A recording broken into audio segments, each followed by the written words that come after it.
जदि आमे माने केबे भी विपदरे पड़े तो दुनिया रे एमिति बहुत लोक अछंती जो माने आम कष्ट देखिले भी बहुत कष्ट पाई थांती।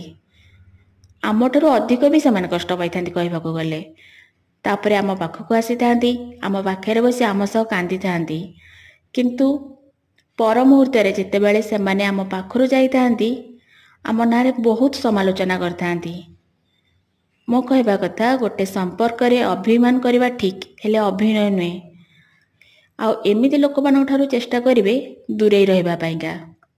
काहेकि ना प्रकृत रे से माने देखै होइतांती जे से माने आम दुख रे बहुत दुखी अछंती।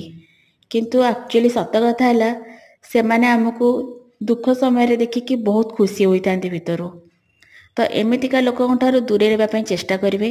आ भाबुची समस्त जीवन रे एमिति केही ना केही थिबे। कौन सत कहली ना।